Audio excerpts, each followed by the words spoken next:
अस्सलाम वालेकुम everyone, this is me Sonia और इस वीडियो में हम डिस्कस करेंगे abnormal finding of abdomen. Okay, so health assessment की सीरीज़ चल रही है जिसमें हमने एब्डोमेन की असेसमेंट की सीरीज़ चलाई हुई है और आज हम डिस्कस करेंगे एब्डोमिनल एबनॉर्मलिटीज़। तो सबसे पहले है एब्डोमिनल डिस्टेंशन।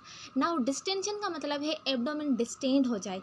ओके, अब ये डिस्टेंशन गैस की वजह से हो सकती है, ट्यूमर की वजह से भी हो सकती है और अगर कोलन फीसिस से फिल्ड है तो उसकी वजह से भी एब्डोमिनल डिस्टेंशन हो सकती है। उसके अलावा इंसीजनल हर्निया की वजह से भी एब्डोमिनल डिस्टेंशन हो सकती है। अगर वो इंसीजनल हर्निया वाला पेशेंट अपनी हेड और शोल्डर को लिफ्ट करता है उसी दौरान एब्डोमेन डिस्टेंड हो जाएगा।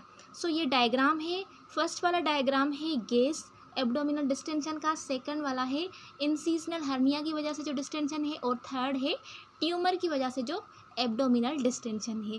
क्लियर है? देन है abdominal pen.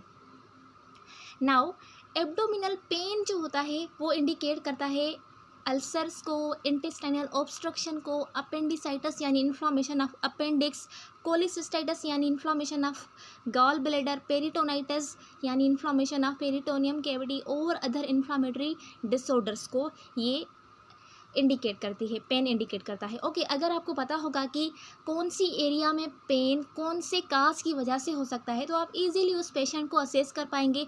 For example, duodenal ulcer can cause a gnawing abdominal pain in the mid epigastrium after 1.5 to 3 hours after the patient has eaten. अब एक पेशेंट है जिसको खाना खाने के 1.5 या फिर 3 घंटे बाद मिड एपिगेस्ट्रियम में ग्नाविंग एब्डोमिनल पेन फील हो रहा है, तो वो किसकी वजह से होता है? वो ड्यूडिनल अल्सर की वजह से होता है, हमें पता है। इसी तरह से आप पता लगा सकते हैं कि कौन सा पेन कौन सी डिजीज़ की वजह से हो रहा है। ओके, उसके बाद if your patient complains of abdominal pain, ask him to describe the pain and when it started.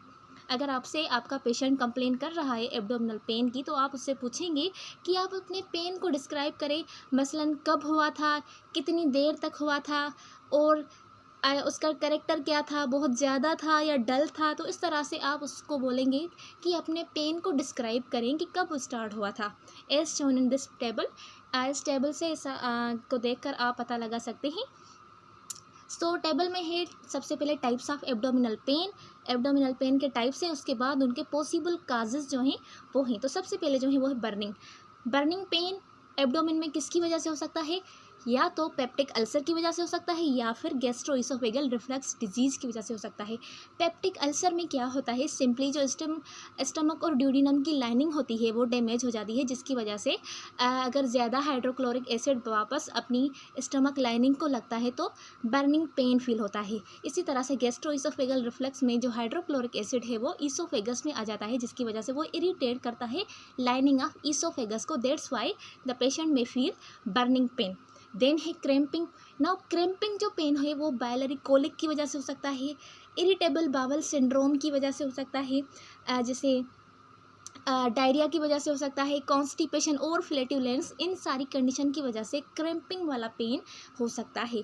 Then है सीवियर क्रैम्पिंग अपेंडिसाइटिस यानी इन्फ्लामेशन ऑफ अपेंडिक्स की वजह से होता है, दूसरा क्रोन्स डिजीज़ की वजह से हो सकता है और तीसरा डायवर्टिक्यूलाइटिस की वजह से भी हो सकता है। देन लास्ट है स्टेबिंग।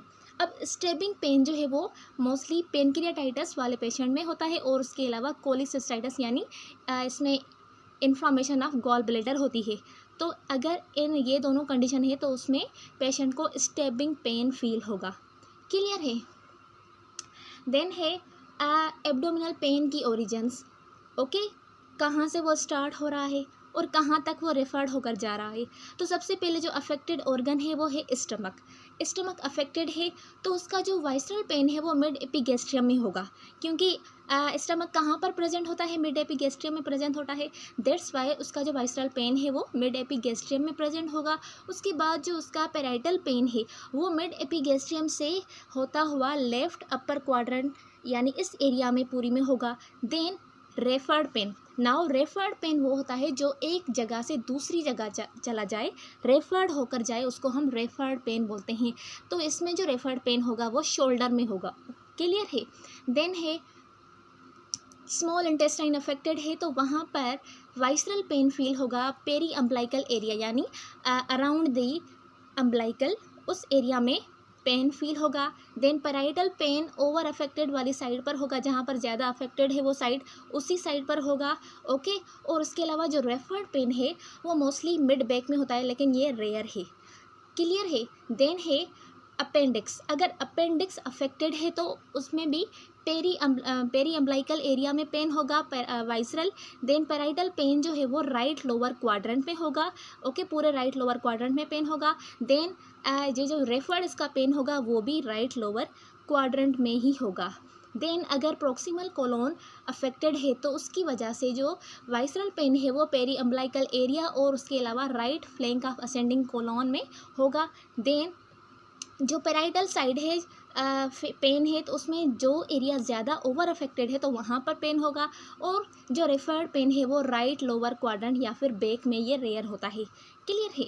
देन है डिस्टल कोलन, अगर डिस्टल कोलन अफेक्टेड है तो जो पेन होगा वाइसरल वो हाइपोगैस्ट्रियम और left flank for descending colon में होगा।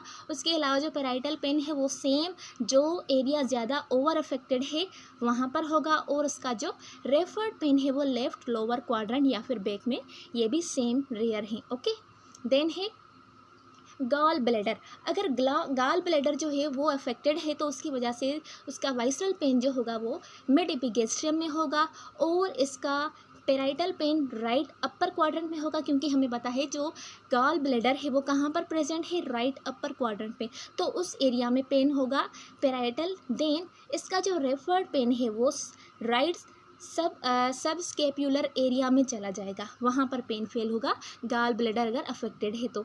देन अगर यूरेटर्स अफेक्टेड हैं तो उसकी वजह से कोस्टोवर्टिब्रल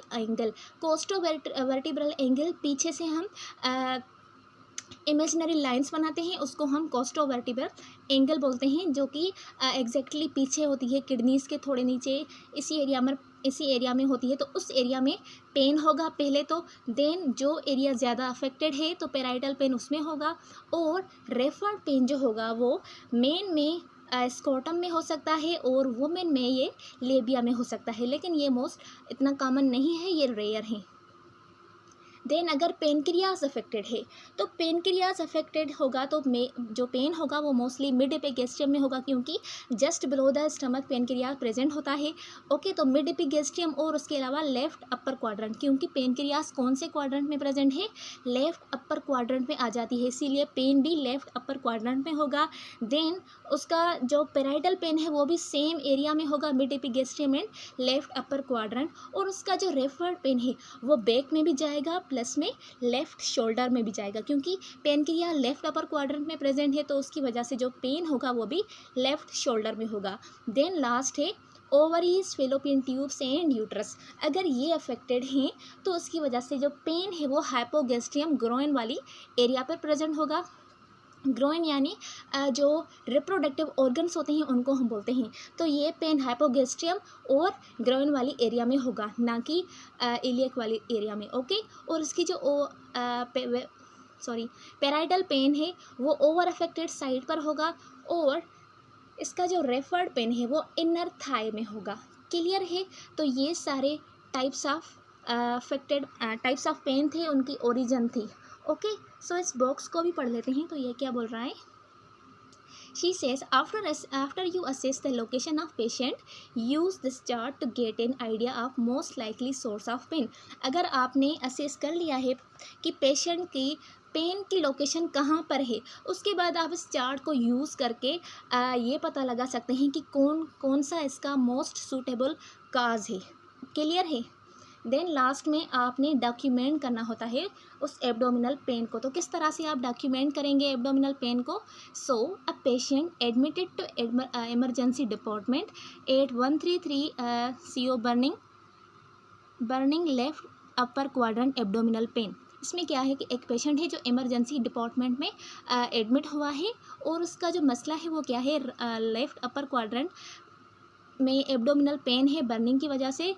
इसका जो पेन का स्केल है वो 5 है ऑन 0 to 10 स्केल, और इसमें क्या है, एपिसोड ऑफ वोमिटिंग भी है, plus approximately 2 millilitre of coffee ground MSS। Okay, और लेफ्ट लोअर क्वाड्रेंट में टेंडरनेस है ऑन पल्पेशन, जब पल्पेशन कर रहे हैं तो टेंडरनेस मिल रही है लेफ्ट अपर क्वाड्रेंट में।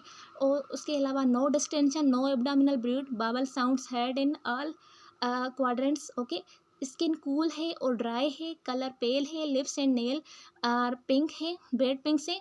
और started in the left hand with 16 gauge angiocath and 100 नहीं 1000 millilitre of dextrose 5 normal saline infusing at 125 millilitre per hour, ये उन्होंने इन्फ्यूज़ की हुई है। और उसके अलावा लेब वर्क जो है वो ड्रान किया गया है doctor lab note in 8 1335 and CT scan हुई है इसकी एब्डोमेन की। तो इस तरह से आप उसको डॉक्यूमेंट कर सकते हैं। क्लियर है? और इसके एब्नॉर्मल साउंड्स हमने इसके पहले वाले लेक्चर में हमने डिस्कस कर ली हैं। ओके, सो अल्लाह हाफिज़।